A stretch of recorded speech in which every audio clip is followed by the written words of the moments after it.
The macro series continues, and today we are talking all things protein. That's right, about ordained gains. Fun facts of protein. 1 gram of protein is 4.5 calories, just like carbohydrates.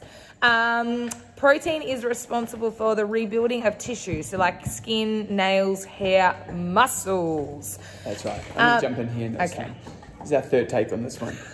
So with the rebuilding of the muscles, it's really important to know that when you do have protein, it does help rebuild. So when you get, when you do a workout and you feel all those DOMs and those, the pain that you feel after exercising, what happens is if this is your muscle, when you work out, you actually tear them. Little micro tears, not like ripping it in half. Teeny tiny ones. But what happens, they slightly tear, and then the protein goes to action and starts to repair them and make them stronger, which is how we get stronger muscles, which helps us increase our metabolism, which helps with our journey of weight loss or weight gain. Now, having an excess of protein does not make you big and bulky. Those guys that you see in the gym, they've got a little extra something helping them out. It's called roids. If you have excess protein, you just poo it out the toilet. That's it. You can only have a certain amount in your body, so there's no such thing as jacking up on protein to get all big and buff. There's only really 2 ways of getting big and buff: is eating a crap load of food and doing the appropriate exercise to counterbalance it, or like Sheridan said, is steroids. And if you ever ask someone that's ever on steroids, or you think they're on steroids, they generally have the #1 side effect going around that comes associated with steroids, which we call memory loss. Memory loss. They always forget that they take them. Because they'll tell you that they're big because of the protein powder they're taking, but not because of everything But the anatomy cannot do that. It doesn't allow you to do it. So it needs the help of an anabolic steroid to increase the muscle tissue dramatically. So by them taking a steroid like that, they can actually increase their size within about 14 days. They can actually go from little skinny mini to big buffed up Jack. So anyway, this is about protein, and protein to show you how little protein you need is it's only about 2 grams, 1 to 2 grams of protein per kilogram of body weight.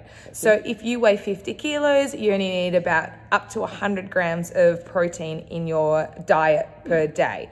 Otherwise, the excess, you literally it just comes out the toilet when you go. Too much. If you have too much. And it's all dependent upon your activity. So if you're very sedentary, that's an appropriate number. If you're very active, then it's going to be a slightly higher number because you need to accommodate for the activity that you are doing in your day, not in the steroid buffed up dude at the gym's day. But the average Joe Blow, about 1 to 2 grams per kilo of body weight is about right. Now, a little hot tip when trying to get more protein in your diet and trying to balance your macros, start with your protein first, because protein, more times than not, is always accompanied by fat. Now, we want a higher percentage of protein, a lower percentage of fat, so we're lean, mean fighting machines.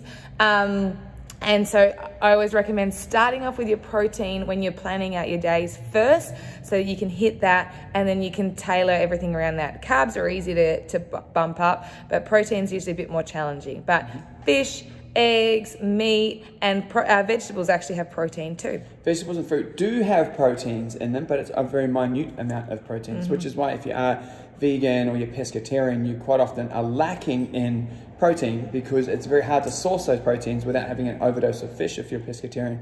Or if you are a vegetarian, you've got to find some form of supplement to try and accommodate for it. Otherwise you'll be lagging, which is generally a side effect of someone that is pure vegan. So, should you have protein powders? Look, we don't recommend having things like that. We're all about getting the stuff you need from the foods out of the ground, and as little man interference as possible with your food is always ideal. However, if you are low on protein and really struggle to get it, you can get protein powders. Now, the best way to do this is, if you're vegan and stuff, you can get vegetable protein powders, which is great. Your protein powders from your ASN and your bodybuilding shops and stuff like that, they're literally overpriced milk solids with flavoring. So you're literally better off going to the supermarket and buying a packet of milk solids if you want to get your protein up. Save you a lot more money. Yeah. And just add some fruit and you get more nutrients too. Woohoo, exactly. I think that pretty much covers everything about protein that you need to know. If we've missed anything, please reach out. Please comment below. Let us know you've seen it. Have a good day.